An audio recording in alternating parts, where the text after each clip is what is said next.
Assalamualaikum warahmatullahi wabarakatuh. Perkenalkan, nama saya Rizka dengan NIM C0121529, kelas manajemen H.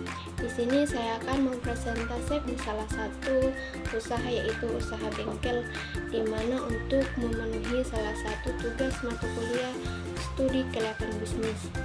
Adapun dosen pengampu mata kuliah yaitu Ibu Novia Sandradewi SEMM. Langsung saja kita ke materi. Teman-teman mungkin bisa melihat PPT yang ada di layar, yaitu di mana nama usaha tersebut Bengkel Fit. Adapun latar belakang dari usaha tersebut, bengkel merupakan badan usaha yang bergerak di bidang penjualan barang dan jasa. Fokus bisnis bengkel secara umum menjual semua keperluan kendaraan, baik roda 2 maupun roda 4, dan menyediakan jasa. Adanya bengkel memudahkan masyarakat untuk melakukan perbaikan atau perawatan pada setiap kendaraannya. Selain itu, bengkel juga membantu pelaku usaha dalam mempromosikan bengkelnya dan menjadi salah satu alternatif aplikasi untuk menemukan informasi bengkel, terutama di Kabupaten Mamasa khususnya.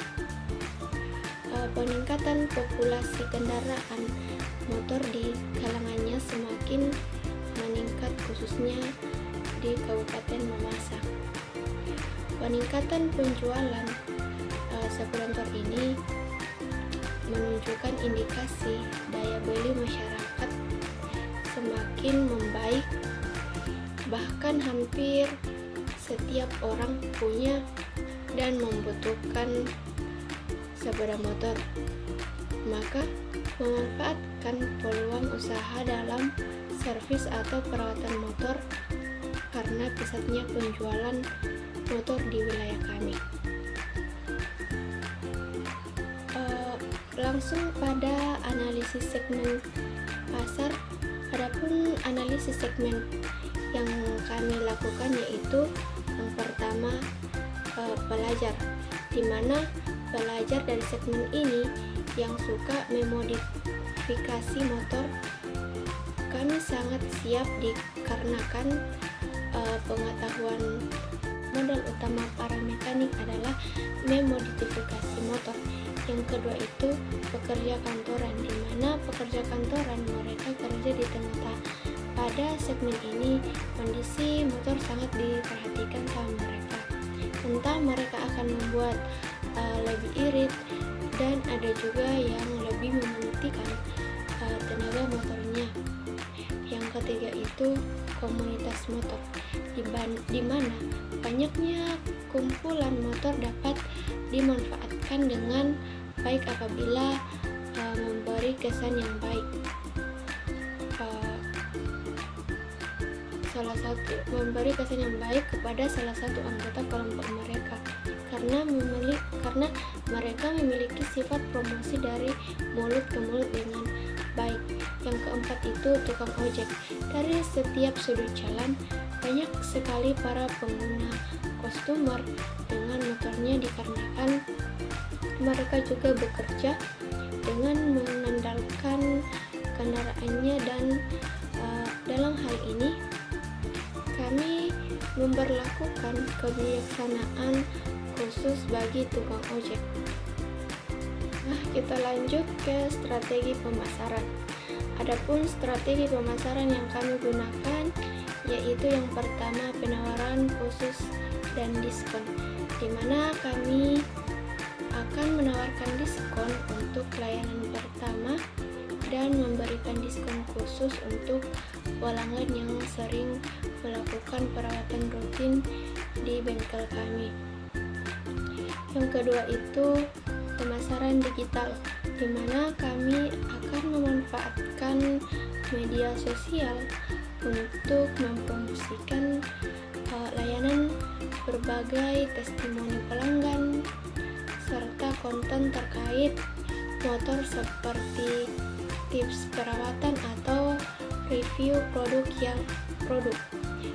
Yang ketiga itu layanan promosi, di mana menyediakan layanan jemput dan antar untuk motor yang akan diservis, dan menyediakan layanan darurat untuk membantu pelanggan yang mengalami masalah di jalan. Dan yang keempat itu montir yang profesional, dimana jika kita mempunyai montir profesional, ini dapat digunakan sebagai strategi pemasaran, karena jika kita mempunyai montir profesional, maka secara langsung mampu membuat pelanggan lebih percaya kepada bengkel dari skill montir tersebut. Jika montir yang kita memiliki keterampilan bagus, tentu pelanggan akan sering berlangganan di bengkel kita. Nah, kita lanjut pada step berikutnya, itu desain operasional usaha. Yang pertama itu rencana lokasi dan fasilitas, dimana jika kita mempunyai lokasi yang strategi, mudah diakses oleh banyak orang karena dekat dengan jalan raya dan area perumahan, menyediakan ruang kerja cukup luas untuk beberapa motor, ruang tunggu yang nyaman bagi pelanggan, dan gudang penyimpanan dan kamar kecil untuk karyawan. Dan yang kedua itu struktur organisasi. Yang pertama itu pemilik, di mana pemilik ini yang akan mengawasi keseluruhan operasional. Dan yang kedua itu manajer, di mana manajer ini bertanggung jawab atas operasional sehari-hari untuk mekanik senior, di mana mekanik senior mengatasi masalah teknis yang lebih kompleks dan memimpin tim. Dan yang terakhir itu mekanik junior. Mekanik junior ini menangani perbaikan dasar dan membantu mekanik senior dalam mengatasi masalah teknis yang lebih serius. Dan yang ketiga itu layanan. Layanan yang ditawarkan di sini kita dapat memberikan layanan yang ditawarkan seperti pergantian oli, pengecekan rem, dan pemeriksaan umum, pergantian mesin yang rusak, pemasangan aksesoris, dan memodifikasi performa. Dan yang keempat itu proses operasional, di mana proses operasional ini menerima motor, lalu kita diagnosa awal, terus meminta persetujuan pada pelanggan sebelum proses perbaikan quality control atau pengembalian motor. Lanjut pada pengelolaan sumber daya manusia. Sumber daya manusia adalah elemen penting dalam keberhasilan usaha. Mengelola sumber daya manusia atau SDM dengan baik akan memastikan bahwa usaha memiliki tim yang berkualitas tinggi dan baik. Yang pertama yaitu merencanakan SDM dalam mengembangkan usaha, di mana kita melakukan proses rekrutmen yang selektif untuk mendapatkan karyawan yang berkualitas atau memiliki kemampuan khusus di bidang otomotif, dan terus memberikan pelatihan kepada karyawan untuk meningkatkan keterampilan dan terus membangun budaya kerja yang positif dan mendukung. Yang kedua itu merencanakan sumber daya manusia dalam implementasi bisnis, di mana kita menerapkan kebijakan yang jelas terkait dengan pengkajian dan penerapan sistem pengevaluasian kepada karyawan. Dan yang ketiga itu menentukan kelayakan tiap unsur sumber daya manusia, di mana karyawan memiliki keterampilan sesuai dengan tugas dan tanggung jawab mereka dan dapat mengelola tim dengan baik dan membuat keputusan strategi yang tepat untuk memajukan usaha tersebut.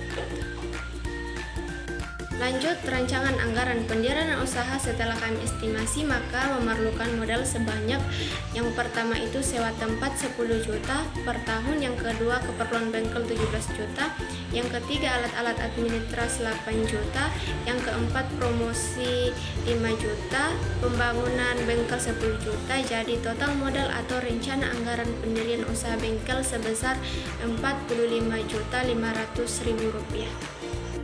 Selanjutnya itu dampak ekonomi dan sosial dari bisnis yang dibangun. Yang pertama itu dampak ekonomi, menciptakan lapangan pekerjaan, di mana dengan adanya usaha bengkel menciptakan lapangan pekerjaan bagi mekanik, asisten mekanik, dan staf administrasi. Ini akan mengurangi angka pengangguran di daerah kami. Yang kedua itu pendapatan dan kesejahteraan. Dengan adanya lapangan kerja, pendapatan masyarakat juga akan meningkat, yang pada gilirannya meningkatkan kesejahteraan keluarga dan kualitas hidup mereka. Yang ketiga itu peningkatan pendapatan pajak. Dengan usaha bengkel yang sukses akan membayar pajak yang kemudian dapat digunakan oleh pemerintah untuk membangun infrastruktur dan layanan publik lainnya. Berikutnya itu inovasi dan pengembangan. Keterampilan di mana industri bengkel ini akan mendorong inovasi dan pengembangan keterampilan teknis di antara tenaga kerja yang bisa berkontribusi pada peningkatan kualitas tenaga kerja di sektor lain. Adapun yang kedua itu dampak sosial, di mana pengembangan keterampilan dan pendidikan ini akan memberikan pelatihan dan kesempatan magang bagi kaum muda dan membantu mereka mendapatkan keterampilan yang dibutuhkan untuk bekerja dalam industri otomotif. Berikutnya peningkatan mobilitas, di mana peningkatan mobilitas ini menyediakan layanan perbaikan dan pemeliharaan kendaraan bengkel, meningkatkan mobilitas masyarakat yang penting untuk kegiatan sehari-hari seperti bekerja, bersekolah, dan belajar. Berikutnya itu mengurangi kriminalisasi, di mana pekerja yang stabil dan pendapatan yang memadai dapat membantu mengurangi angka kriminalisasi karena masyarakat memiliki sumber kehidupan yang sah. Berikutnya itu keterlibatan komunitas, di mana bengkel ini sering menjadi bagian dari jaringan sosial lokal, di mana para pemilik dan pekerja terlibat aktif dalam kegiatan komunitas seperti mendukung acara colokan dan amal, yaitu akses teknologi, di mana dampak sosial yaitu memperkenalkan teknologi baru dan terbaik dalam pemeliharaan kendaraan kepada komunitas yang bisa meningkatkan pengetahuan dan adaptasi teknologi di masyarakat. Selanjutnya itu ancaman dan peluang dari bisnis yang dibangun. Yang pertama persaingan lokal, di mana dengan banyaknya bengkel di area yang sama menciptakan persaingan yang ketat, memaksa pemilik bengkel untuk bersaing dalam harga dan layanan.